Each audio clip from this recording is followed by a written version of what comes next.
All right, so already back on trail, probably only a 3-hour town stop. Was able to charge up my brick and my phone a bit, get my resupply, sent home my bear can, and already I feel like my pack is carrying way easier, despite it definitely being way heavier than it was today. Just kind of that awkward, like bulky bear can. Getting that out of there has made a big difference, even though my pack is so full with like 6 days of food that I can barely get the top closed. Excited to be headed out for the next section and looking at 6 days to Port Townsend over the Olympic Mountains, and heard some reports today that it's like the snow is gone, but I do have my ice axe and micropsikes, so I guess we'll find out.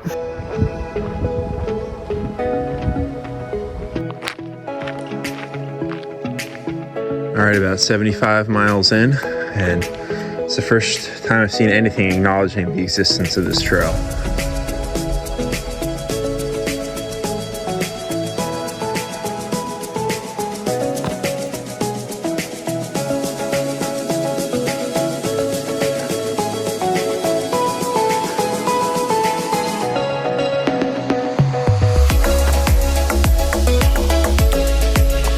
All right, so I just got done taking care of some business, if you know what I mean, and I heard some loud crunching in the woods around, and I was kind of poking through, looking through all that dense brush, and unmistakably saw a large black bear, maybe 30 yards away. So I was kind of yelling at it, telling it to go away, but yeah, literally caught with your pants down and worrying about bear trying to just steal my pack. So kind of cleaned up quick, and just gonna put my head down and hike hard here.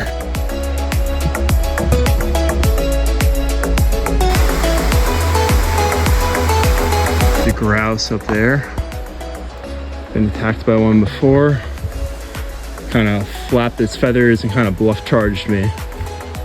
Got the heart going a little bit.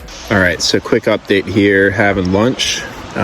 Beautiful spot right here where I am, but this trail along the Bogachiel River has been pretty rough. Started out fine, by the trailhead, but as I've gotten progressively farther up the trail, it's been more overgrown, more blowdowns, and from what I'm reading on Gut Hook or Far Out, it's only supposed to get worse. There's 2 shelters, one in 3 and the next in 7, and that stretch looks like it's going to be pretty slow going. So it's only 1 o'clock, so good on time, but at least I like to get past this section today. So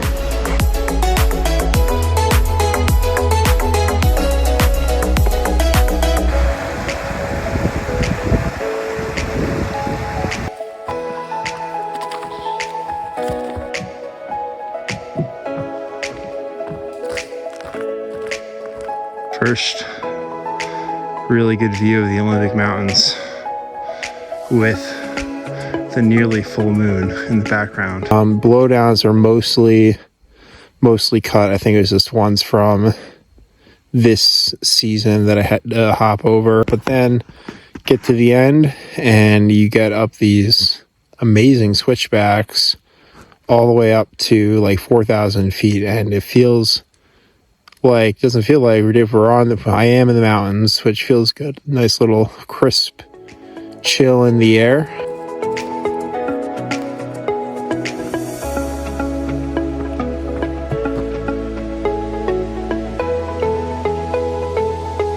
All right, I see another hiker about maybe a quarter mile up the trail.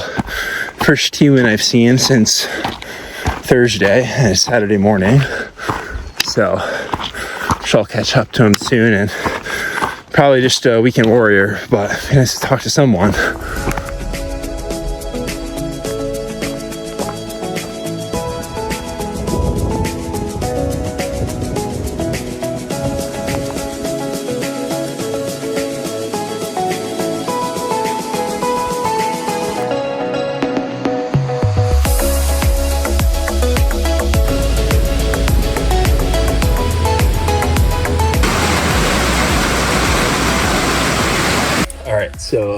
let's see, update here, day number 5, I think, on top of Appleton Pass, which is one of the ones I was told to be concerned about with snow, but snow has not been an issue at all. Just a couple of inconsequential drifts going around the High Divide Loop this morning.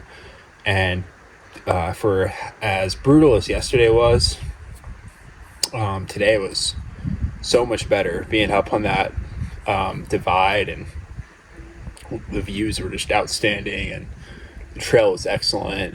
So already done like 16 miles today, and where the pass is like 5,000 feet. It's funny, if it was Colorado, this would be like 11,000, just by what like the vegetation looks like.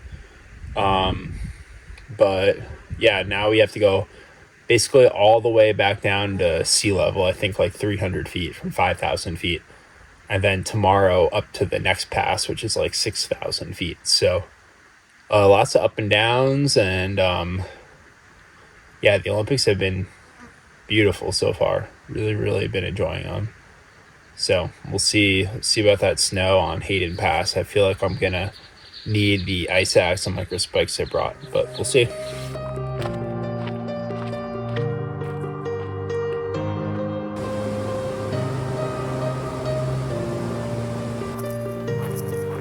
It's running right at me. So this used to be a man-made lake and a dam here that was removed, and the trail literally goes right over there, but there's no way you're getting across that, so you have to go all the way down and around.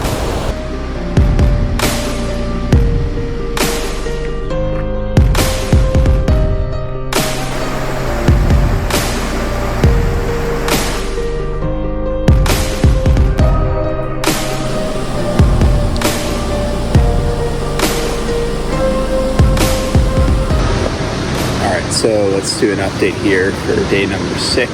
Stopped here for lunch. Beautiful spot right by the Elwood River. Did like 16 today, but the miles have been super, super easy. First it was a nice dirt road, and then the trail that's been very well maintained and like relatively level. So I've really been able to cruise. It's probably 1 o'clock, and the big goal for today is to get up and over Hayden Pass, which is, I think the top of the pass is like 13 from here. And it's like a 4,000 foot climb to get up there, and I'm expecting there to be snow at least on the other side, and then there should be a place to camp on the other side just once I get down a little bit. So I got the ice axe and I got the spikes, so should be ready for whatever's up there. This is gonna be a big grind. I think the climb from the turnoff of like the main trail going up the valley here to the top of the pass is like 9 miles of climbing, so should be fun.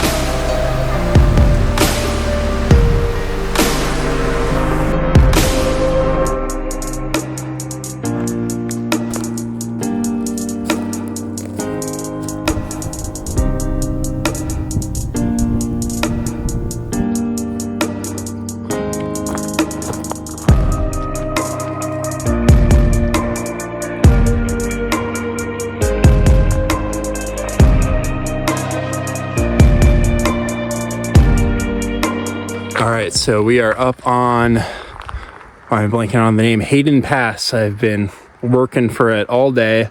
I'm like pretty much exactly mile 30 for the day to be up here. And looking at, this is where I thought there could be snow. There's some patches, but I can see the trail very well exposed. It does not look like the snow is going to be a huge problem going down. So we will see though, but yeah, gonna get back down into the trees down there and make a well-earned camp.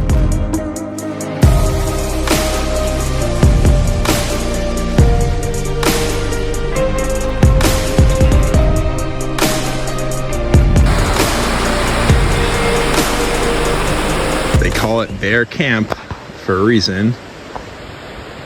So there's a medium-sized black bear. Hey bear, bear. this blowdown that's been cut is it's definitely taller than I am in diameter. Let's zoom out and put my pole up there. There's my pole for some scale.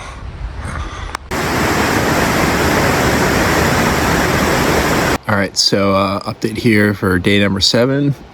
About to start the climb up to Constance Pass.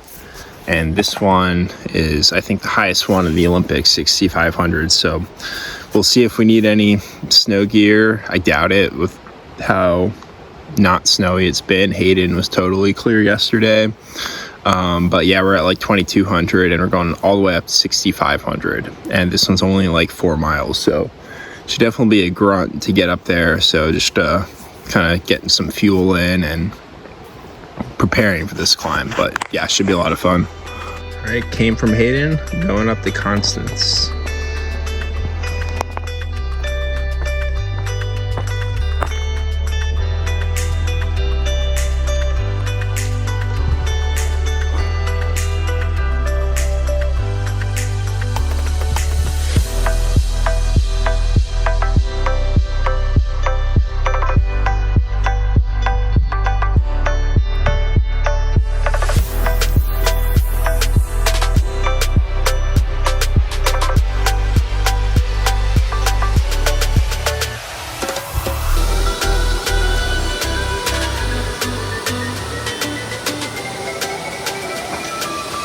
All right, so it's entering, but we are leaving the national park.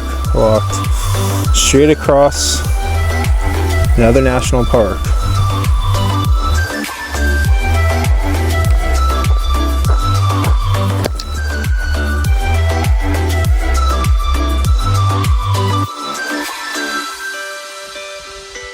All right, so end of day 7, wanted to do a little update here. Beautiful day. Constance Pass is amazing. Views are gorgeous, but I don't only want to talk about the views and how awesome of a day it was, and I do want to talk about some of the adversity as well, and that is my feet. You see some of the handiwork I've done on my feet. Yesterday, and really a couple days before that, my right toes were getting blisters, and today my left toes, like all of them except the big toe, have some kind of hot spot, some worse than others, and it was pretty painful trying to hike. And then, you know, I'd get in a little bit of a rhythm and I could kind of ignore the pain. It's really become quite a nuisance, and I think the problem is my socks and my shoes. I went with the Costco Puma socks that I got back in Colorado, and they were soft and they were fine for running and they're comfortable, like just wearing them around. But for through hiking, I think I need to go back to the expensive $20 a pair socks. I think they're just a little bit too thick and they're bunching up under the toes, and that's why I'm getting blisters. It's really under my toes, and it's the only thing I really have to treat blisters is KT tape, which is not, you know, that's not what it's for.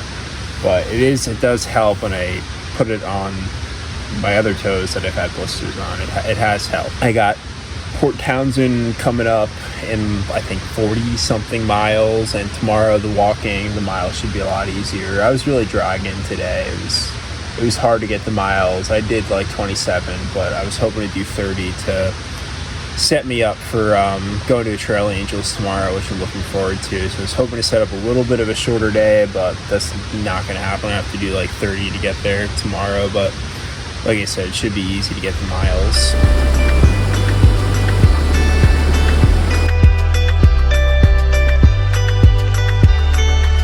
All right, so let's do an update here while I'm waiting for my ramen to cool down a bit. It's about noon. I've done already 15 miles, so moving pretty well. Update on my feet. They still hurt, but the tape I put on them last night or on my toes has definitely helped and made it bearable.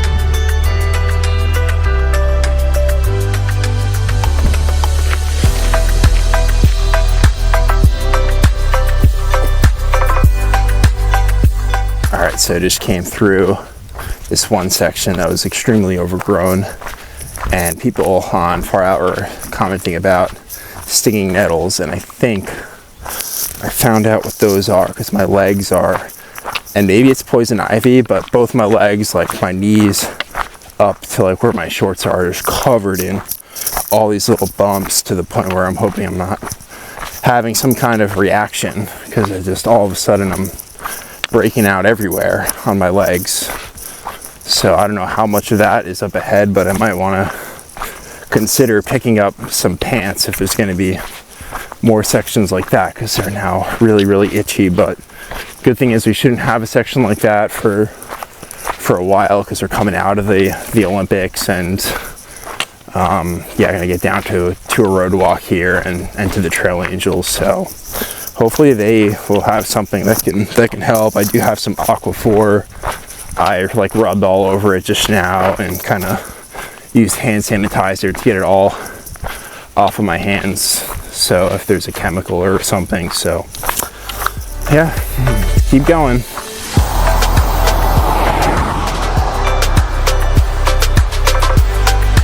That makes the second PNT sign I've seen.